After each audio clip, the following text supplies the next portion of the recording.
Bonjour à toutes et à tous. Bienvenue à l'exposition des 5e années de l'INDJ. Le thème général de cette année portant sur la folie dans l'art, nous nous concentrerons sur l'impact thérapeutique de l'art sur la folie.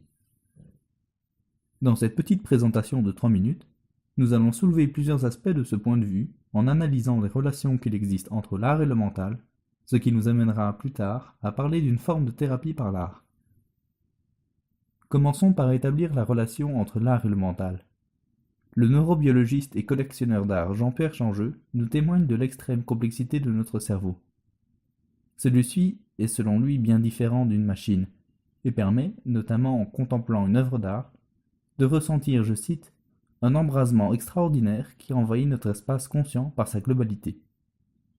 Ainsi, nous pouvons admettre que les sentiments éprouvés par les artistes sont décuplés. Cette suréfficience peut dès lors leur causer du tort. En effet, à force de voir le monde dans tous ses détails, tantôt infâmes, tantôt merveilleux, on se noie dans ses propres pensées. Certains artistes ont besoin de l'art pour s'exprimer pleinement et en toute liberté.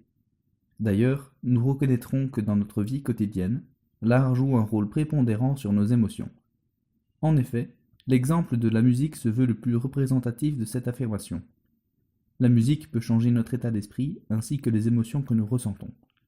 Voyons si cet effet peut s'étendre plus loin que les frontières de la musique.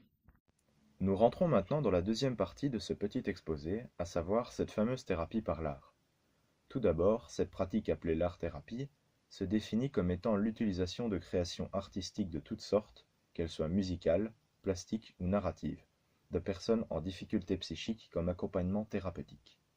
En d'autres termes, l'art-thérapie est une forme de psychothérapie qui utilise la création artistique pour prendre contact avec sa vie intérieure et l'exprimer en la dessinant, la couchant sur papier ou encore en l'interprétant.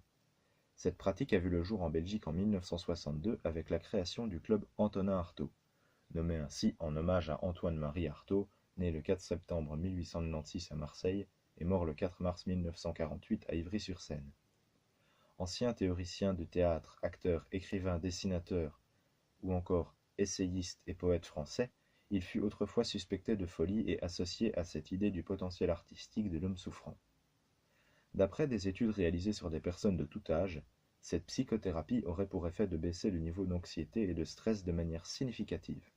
En effet, celle-ci conserverait les personnes âgées et pourrait même aller jusqu'à aider la lutte des patients atteints de cancer.